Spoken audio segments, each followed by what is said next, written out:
Hello everyone, स्वागत है आप सभी का कॉग्निजेंस आईएएस में। आज हम as usual mains answer writing practice के क्वेश्चंस को डिस्कस करेंगे। But before we start, you can join our programme in Telegram group, जिसमें आपको quality based questions and model answer according to UPSC syllabus provide किया जाएगा। So you can submit your answer sheet within 24 hours and get your checked answer sheet within 48 hours. आप लोगों को model answers का video analysis YouTube में provide कराया जा रहा है। इसके साथ ही इस डिजिटल एज में आप अपने आंसर को वीडियो के थ्रू चेक होता हुआ देख सकेंगे। Yes, it is right, you can see your copying getting checked now. So for further information just visit our Telegram channel and group, जिसका लिंक आपको डिस्क्रिप्शन बॉक्स में दिया गया है। So today we will discuss the topic of the cyber security which is related in the internal security in GS paper 3rd। देखिए, ये जो cyber security का अभी जो हाल फिलहाल में काफ़ी ज़्यादा न्यूज़ में आ रहा है, ये काफ़ी ज़्यादा इंपॉर्टेंट बन चुका है, क्योंकि साइबर सिक्योरिटी देखा जा रहा है एक तरफ से ये नेशनल सिक्योरिटी के साथ लिंक हो रहा है। जैसा कि हम लोग जानते हैं यहाँ पर कि आपका डे टू डे आपका साइबर अटैक काफ़ी ज़्यादा इंक्रीज कर रहा है, और हम लोग का जो इंटरनेट का जो पेनिट्रेशन होता है वो भी इंक्रीज कर रहा है डे टू डे। तो यहाँ पे जैसे हम एग्जांपल ले सकते हैं कि डेटा थेफ्ट हुआ था आपका जोमेटो में 2017 में, और डिफरेंट रैंसमवेयर 2017 में, पिटाया रैंसमवेयर, ये सब जितने भी मालवेयर हैं, ये सब काफ़ी ज़्यादा क्रिएट कर रहे हैं साइबर सिक्योरिटी को इश्यू को लेकर के। ठीक, तो उसी पे ये न्यूज आया हुआ था आपका जनवरी 2020 में। तो यहाँ पे यूनियन होम मिनिस्टर ने union ministry of home affair यहाँ पे Indian cyber crime coordination centre जो है वो एक तरफ से लॉन्च किया national cyber crime reporting portal, okay, NCCRP। इस पोर्टल को लॉन्च किया गया। देखिए, सबसे इंपॉर्टेंट चीज क्या है, I4C क्या है, आपको ये भी जानना होगा। I4C Indian cyber crime coordination centre है, जो अप्रूव किया गया था 2008 में, ओके। और ये आपका जनरली डील करता है साइबर क्राइम को लेकर के और कॉम्प्रेहेंसिव एंड कोऑर्डिनेशन मैनर में, ओके। इनके साथ ही नेशनल साइबर सिक्योरिटी पॉलिसी आपका 2013 में आया था, जिनका एक्चुअली काम होता है कि एक सिक्योर करना आपको computing environment and enabling the adequate trust and confidence in the electronic transactions, okay, and to protect the all the stakeholder in the cyberspace. तो ये सब इनका काम होता है, ठीक है। लेकिन यहाँ पे जो क्वेश्चंस पूछे जा रहे हैं, ठीक, अगर मैं यहाँ पे क्वेश्चंस पे चलूँ तो आप पढ़ सकते हैं, in the wake of the rising the cyber security related threat in India highlighting the major taken for the government of the India. तो हम लोग यहाँ पे क्वेश्चंस पे क्या हम लोग अप्रोच लगा सकते हैं, एज यूजुअल जैसे हम लोग जानते हैं कि हम लोग यहाँ पे सबसे पहले क्वेश्चंस के अप्रोच को देखते हैं, ठीक। तो यहाँ पे क्वेश्चंस के अप्रोच को देखने के लिए हम लोग कंटेक्स्ट की बात करते हैं, कंटेंट की बात करते हैं, और एज वेल एज हम लोग स्ट्रक्चर्स की बात करें। कंटेक्स्ट मैंने बोला, यहाँ पे आप देख सकते हैं, यहाँ पे directory keyword cyber security use कीजिए, और यहाँ पे डिस्कस करने की बात नहीं करिए। यहाँ पे देखिए कुछ आप बता दीजिए यहाँ पे कि क्या एक्चुअली में थ्रेट हो रहा है। जैसे आप साइबर सिक्योरिटी के थ्रेट्स के बारे में यहाँ पे बताइए, और यहाँ पे आप ये भी बताइए कि आपका साइबर थ्रेट हो रहा है इंडिया के लिए, तो आप यहाँ पे 2-3 एग्जाम्पल्स को पुट कर सकते हैं, ओके। और यहाँ पे आप सेकेंड पार्ट में अगर आप जाते हैं क्वेश्चन के, तो यहाँ पे आप देख सकते हैं कि आपको हाईलाइट करना है क्या क्या मेजरमेंट लिया गया है according to the government to solve this issue, okay. तो यहाँ पे अगर स्ट्रक्चर्स की बात करूँ तो इंट्रोडक्शन में आपको, जैसे मैंने भी बताया, ठीक, बॉडी पार्ट में आपको यहाँ पे 2 पार्ट में दिया गया है, क्यों राइज करा है, और आपको हाईलाइट करना होगा गवर्नमेंट के स्कीम्स एंड पॉलिसी को, ओके। और आप कंक्लूड कर दीजिए जो भी आपका अर्जेंट नीड है साइबर सिक्योरिटी से रिलेटेड, और एक फ्यूचरिस्टिक व्यू या ऑप्टिमिस्टिक व्यू को यहाँ पे आप दे सकते हैं, ठीक।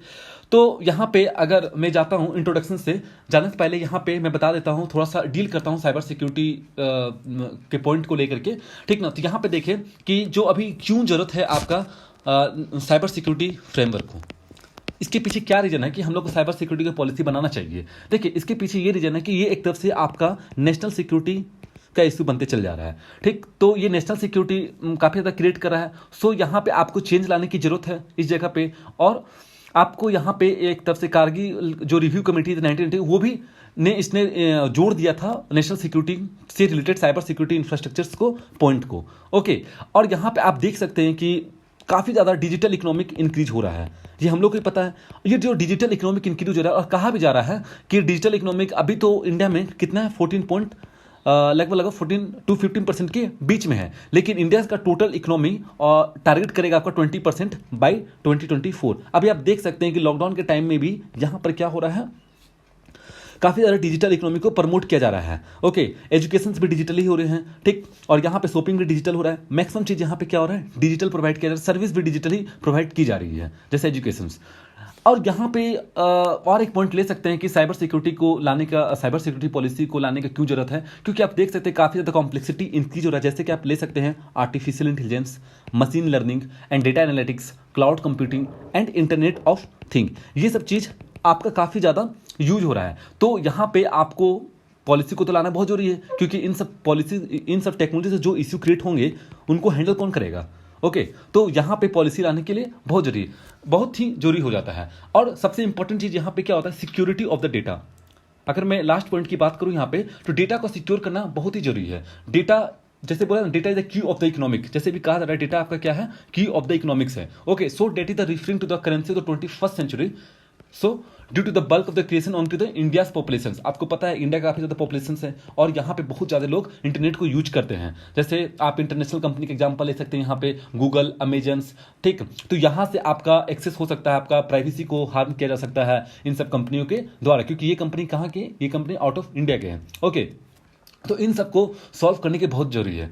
ओके, तो यहाँ पे आप देख सकते हैं कि जो इश्यू रिलेटेड है, यहाँ पे डेटा सॉवरेनिटी की बात की जाती है। डेटा प्रोटेक्शन बिल अभी जो आया था उस पर डेटा सॉवरेनिटी की बात की जा रही है, पर्सनल डेटा के प्रोटेक्शन की बात की जा रही है, डेटा लोकलाइजेशन की बात की जा रही है, इंटरनेट गवर्नेंस की बात की जा रही है। ओके, तो इसलिए यहाँ पे आपको यहाँ पे साइबर सिक्योरिटी के आर्किटेक्चर को बिल्डअप करने का जरूरत है। इसलिए यहाँ पे बोल सकते हैं कि साइबर सिक्योरिटी की पॉलिसी बनाना बहुत ही इंपॉर्टेंट है। एज वेल एज आप यहाँ पे देख सकते हैं कि जो साइबर क्राइम होता है आपका, ठीक ना, अगर मैं साइबर क्राइम की बात करूं तो यहाँ पे आप देख सकते हैं कि जो डिफाइन किया गया है साइबर क्राइम को, तो that is the criminal activity, जो भी होंगे आपके कंप्यूटर या मोबाइल से, नेटवर्क से जो भी होंगे, तो उनको साइबर क्राइम बोला जाता है, ठीक ना। और यहाँ पे स्पेशली बात मैं अगर बोलूँ नेक्स्ट पॉइंट पे, कि साइबर लॉ जो है इंडिया में वो अभी तक सेपरेट लीगल फ्रेमवर्क में नहीं आया है, जबकि ये आपका कॉम्बिनेशन के साथ है, ठीक ना। जैसे कि बोला जाता है ना कि साइबर लॉ यहाँ पे डिफरेंट लॉ यहाँ पे बनाया जाए to handle the issue of the cyber security, okay, cyber crime. But यहाँ पे आपका कॉम्बिनेशन किनके साथ है, कॉन्ट्रैक्ट के साथ है, इंटेलेक्चुअल प्रॉपर्टी के साथ रिलेटेड है, डेटा प्रोटेक्शन के साथ रिलेटेड है, प्राइवेसी लॉ के साथ, कॉम्बिनेशन के साथ यहाँ पे साइबर लॉ बनाया गया है। लेकिन यहाँ पे सेपरेट लीगल फ्रेमवर्क नहीं बनाया गया है। ओके, कुछ जैसे आप ले सकते हैं कि information technology act 2020, okay sorry, information technology act 2002, ठीक। तो यहाँ पे आप देख सकते हैं, तो ये इसने क्या किया कि अभी जो न्यू एज क्राइम आ रहा है, जैसे साइबर क्राइम, एक तरह से ये न्यू एज क्राइम है, computer technology, mobile device software, ये इन सब चीज़ों को टारगेट करती है। और यहाँ पे ये थोड़ा सा पॉलिसी बनाने की कोशिश करती है, बताती है कि अगर इस तरह का क्राइम किया जाए तो क्या मिलने वाला है, यहाँ पे क्या सजा होने वाली है। ओके, और ट्रेडिशनल क्राइम आप देख सकते हैं, चोरी हो गया, थेफ्ट, फॉर्जरी, डिफेमेशन, ये सब भी आप साइबर स्पेस में भी आप देख सकते हैं, फेसबुक में भी आप देख सकते हैं काफ़ी ज़्यादा डिफेमेशन होता है, थेफ्ट आप देख सकते हैं काफ़ी ज़्यादा फाइनेंशियल बैंकों में हो जाता है, ठीक ना।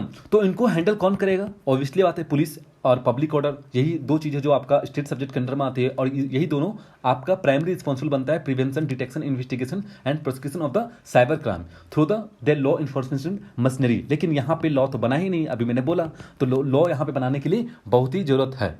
ओके, चलिए यहाँ के क्वेश्चंस के डिस्कशन करते हैं यहाँ पे इंट्रोडक्शन पार्ट में। जो मैंने यहाँ पे लिखा, आप यहाँ पर भी इंट्रोडक्शंस में वही चीज़ लिख सकते हैं। थोड़ा सा आप डेटा को यूज कीजिए जो आप जानते हैं, जैसे India rank 3rd in the highest number of the internet user in the world after the USA and China, so it was ranked among the top 5 country to effect the cyber crime. इस तरह का आप example को अगर put करते हैं, और मैंने यहाँ पे बोला कि इस जगह पे आप अगर 2-3 एग्जाम्पल्स को पुट करते हैं तो काफ़ी ज़्यादा इंपॉर्टेंट हो जाएगा। जैसे मैंने यहाँ पे कुछ इंडेक्सेस की भी बात की, 23rd global cyber security index by the international telecom scenarios, जो आपका एजेंसी है यूनाइटेड नेशंस का, उसमें से काफ़ी कम स्कोर मिला है किनको, इंडिया को, ठीक। तो इंडिया को अपना साइबर सिक्योरिटी पॉलिसी को इंप्रूव करना होगा, ठीक। जैसे आप यहाँ पे देख सकते हैं कि काफ़ी ज़्यादा ransom, WannaCry, ransomware, Petya ransomware and Cambridge analytical, ये एक तरफ से बता रहे हैं कि इंडिया को नीड से साइबर सिक्योरिटी पॉलिसी का, ठीक। तो यहाँ पे अब मैं अगर बॉडी के सेकेंड पार्ट पे यहाँ पे अगर जाता हूँ, तो क्या क्या मेजरमेंट लिया गया है गवर्नमेंट के द्वारा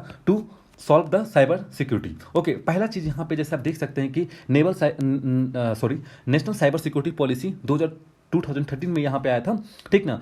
सो ये आपका बताता है कि किस तरीके से सिटीजन्स, बिजनेस एंड गवर्नमेंट इस सबको किस तरीके से प्रिवेंट किया जाए साइबर अटैक से, ठीक ना। और इसी के अंदर में आपका देखिए आया है national cyber crime reporting portal, अभी जस्ट हाल फिलहाल में लॉन्च किया गया ये जनवरी में, ठीक। और इसमें आप देख सकते हैं कि इस पोर्टल में आपका national cyber crime threads analytical unit होंगे, आपके joint cyber crime investigation team भी होंगे, national cyber crime forensic laboratory ecosystem भी होंगे। ओके, तो ये सब चीज़ यहाँ पे लिखा जा सकता है, गवर्नमेंट ने ये सब चीज़ मेजरमेंट की बात की है।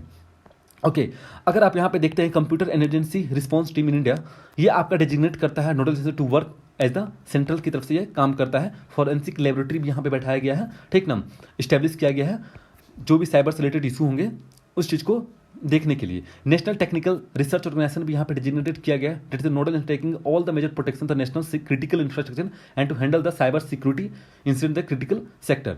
ओके, CRT ये देखिए वही चीज़ है यहाँ पे जो मैंने भी डिस्कस किया, कंप्यूटर एमरजेंसी रिस्पॉन्स टीम, लेकिन यहाँ पे फिन का मतलब ये होता है फिनेंस, तो फिनेंस से लेकर जो भी यहाँ पे सिक्योरिटी इशू होंगे उनको ये हैंडल करेंगे, और इनका जो रिपोर्ट होगा फाइनेंशियल सेक्टर का वो रिपोर्ट करेंगे आपका Indian computer emergency response team. Okay, at the national level पे होते हैं। नेशनल साइबर कोऑर्डिनेशन सेंटर होते हैं, कोऑर्डिनेशन नाम से लग रहा है कि कोऑर्डिनेट करेंगे एक दूसरे से, ठीक ना, और बेटर वे टू इंप्लीमेंट कर सकता है। अगर कोऑर्डिनेशन रहेगा नेशनल और स्टेट का, डिफरेंट स्टेक होल्डर का यहाँ पे अगर कोऑर्डिनेशन होता है तो ऑब्वियसली बात है यहाँ पे आप देख सकते हैं कि इंप्लीमेंटेशन बढ़ेगा, ई सर्विलेंस एजेंसी काफ़ी ज़्यादा इंप्रूव हो सकता है आपका यहाँ पे, ठीक ना। तो कोऑर्डिनेशन करने की जरूरत है। जैसे यहाँ पर अभी मैंने बोला कि regional cyber crime coordination centre भी सेटअप करना चाहिए, जैसे कि आप जैसे कि यहाँ पे 15 स्टेट और कुछ यूटी में भी यहाँ पे कंसेंट दे दिया गया है regional cyber crime coordination centre को सेटअप करने को लेकर के, ठीक। सेक्शन 43, सेक्शन 43A, 66, 60C ये सब आपका इंफॉर्मेशन टेक्नोलॉजी एक्ट के अंदर आता है, जो डील करता है आपका हैकिंग एंड साइबर क्राइम से रिलेटेड, ठीक। देखिए यहाँ पे जो आपका साइबर क्राइम है ना, या ये आप बोल सकते हैं कि यहाँ पे कितने टाइप के साइबर क्राइम यहाँ पे रिलेटेड कितने टाइप के क्राइम हो सकते हैं, ठीक। तो यहाँ पे आप देख सकते हैं हैकिंग होता है, फिशिंग होता है, बहुत डिफरेंट टाइप के साइबर क्राइम होते हैं, ठीक। तो यही चीज़ मैं यहाँ पे बोल रहा हूँ कि डिफरेंट मेजरमेंट के लिए यहाँ पे साइबर क्राइम सेल भी बनाया गया है, ठीक ना। स्पेशली डेटा प्रोटेक्शन बिल भी यहाँ पे बनाया गया है, ठीक। और मैं डेटा प्रोटेक्शन बिल की बात करूँ, ये काफ़ी इंपॉर्टेंट, अभी तक पास नहीं हुआ है ये बिल, ठीक ना। ये प्रोवाइड करता है protection of the personal data of the individual. जैसे कि आप एग्जांपल ले सकते हैं कि आपने अमेजन से शॉपिंग किया है, ठीक, या आप गूगल में अपना जीमेल अकाउंट का पासवर्ड डाल रहे हैं, वहां पे अपना प्राइवेसी डेटा को पुट कर रहे हैं। ऑब्वियसली बात है कि वो डेटा आपका, तो डेटा जो लोकलाइजेशन की अभी बात की जा रही है वो डेटा इंडिया में तो नहीं रहेगा, वो डेटा आउट ऑफ इंडिया चला जा रहा है, तो हो सकता है उस डेटा का गलत यूज किया जा सकता है डिफरेंट कंट्री के द्वारा। तो इसलिए यहाँ पे जो डेटा प्रोटेक्शन बिल की जो बात की जा रही है, यहाँ पे साथ ही साथ यहाँ पे डेटा लोकलाइजेशन की भी बात की जा रही है। तो यहाँ पे आपको जो भी प्रोटेक्शन प्रोवाइड करेगी personal data of the individual, और यहाँ पे एक तरफ से अथॉरिटी भी बैठाया जाएगा इनको चेक करने को लेकर के, ठीक ना। तो यहाँ पे आप देख सकते हैं ये इसलिए इंपॉर्टेंट हो जाता है, ठीक। आप आइडेंटिफाई कर सकते हैं critical computer infrastructure which need to the special protection against the cyber attack, framework यहाँ पे दिया गया है साइबर स्पेस से रिलेटेड आपका, ठीक ना। ये सब पॉइंट आप यहाँ पे इंक्लूड कर सकते हैं। और यहाँ पे आप देख सकते हैं साइबर सुरक्षा केंद्र जो लॉन्च किया आपका CERT इन, ये जनरली क्या करता है कि ये generally botnet cleaning and malware analysis centre है, जिसका मतलब ये देखिए, अगर मान के चलिए कि आपके मोबाइल या कंप्यूटर में अगर ये प्रॉब्लम क्रिएट हो रहा है, कुछ सिक्योर साइबर स्पेस, जैसे आपका मान लीजिए कुछ बोटनेट आ गया, वहाँ पे मालवेयर आया, तो उनको एक तरह से क्लीन करने की काम करेगा आपका ये साइबर सुरक्षा केंद्र। ओके, ठीक। तो ये सब पॉइंट आप यहाँ पे लिख सकते हैं, लेकिन यहाँ पे ये बस दो ही चीज़ लिखने के लिए कहा गया था आपका क्वेश्चंस में, आपको बस बताना है कि rising the cyber security to India and highlight करना है कि कौन कौन सा स्टेप उठाया गया है। लेकिन यहाँ पे बहुत सारे चैलेंजेस आप लिख सकते हैं, बता सकते हैं, जैसे कि आप ले सकते हैं lake of the cyber security workforce, ठीक ना। डिजिटल लिटरेसी आपका यहाँ पे है नहीं, तो लोगों को पता नहीं चलता है, तो लोग सिर्फ डिजिटल लिटरेसी है तो सिर्फ अपना, तो उनका डेटा क्या होगा, हो सकता है कि प्राइवेसी ना रहे उनका डेटा, ठीक ना। और एक्टिव साइबर डिफेंस यहाँ पे नहीं है, इन सब चीज़ों के लिए काफ़ी ज़्यादा चैलेंजेस हो सकता है, ठीक ना। रेगुलेटरी बॉडी यहाँ पे क्या है कि ओवरलैप करते हैं, ठीक ना। यहाँ पे इंडिपेंडेंट रेगुलेटरी बॉडी होना चाहिए, और सबसे इंपॉर्टेंट चीज़ यहाँ पे फॉरेन प्लेयर भी होना चाहिए साइबर सिक्योरिटी। जो हम लोग जितना भी यहाँ पे अगर साइबर सिक्योरिटी की बात करते हैं तो हम लोग किन पे डिपेंड होते हैं, फॉरेन कंट्री पे डिपेंड हो जाते हैं, ठीक ना, फॉरेन प्लेयर पे डिपेंड हो जाता है। ऐसा क्यों ना हो कि यहाँ पे हम लोग खुद का इंडिजिनियस हो जाए, ठीक ना। एक्सटर्नल चैलेंज भी काफ़ी देखने को मिलता है इस इस प्लेसेस पे। ओके, तो यहाँ पे अगर आप कंक्लूजन्स की बात करते हैं तो आप कंक्लूजन ऑप्टिमिस्टिक लिखिए। जैसे यहाँ पे डिस्कस करने की तो बात कही नहीं गई थी, तो आप यहाँ लिख भी सकते हैं कुछ, जैसे कि मैंने यहाँ पे आप वे फॉरवर्ड के रूप में भी आप लिख सकते हैं यहाँ पे कंक्लूजन में। With ever increasing the internet use in India so there is need to focus more on the cyber security by focusing on the multi layered security system and hiring the skilled IT professional to make the system the robust. Only the government will be able to fulfil the dream of the digital India. तो hire करना चाहिए यहाँ पे digital education भी provide करना चाहिए, या आप स्कूल्स लेवल में आप वहाँ पे डिजिटल एजुकेशन को प्रोवाइड कीजिए। एज वेल एज आप यहाँ पे डिफरेंट सब्जेक्ट को यहाँ पे रखिए, जैसे साइबर सिक्योरिटी हो गया, साइबर क्राइम रिलेटेड यहाँ पे सब्जेक्ट को यहाँ पे पुट कर सकते हैं। और डिफरेंट यहाँ पे कॉलेज अगर होंगे, कोर्सेज होंगे, तो वहाँ पे आप खोलने की बात कर सकते हैं, ताकि आगे चल के हम लोग को ये प्रॉब्लम ना हो। क्योंकि हम लोग अभी देख रहे हैं कि डिजिटल इकोनॉमी काफ़ी ज़्यादा इंप्रूव कर रहा है, और डिजिटल इकोनॉमिक इंप्रूव कर रहा है, तो ऑब्वियसली बात है कि यहाँ पे problem. So this is the end of today's discussion. Hope you like it. For any query just visit our Telegram group. Stay connected, stay safe. Thank you very much.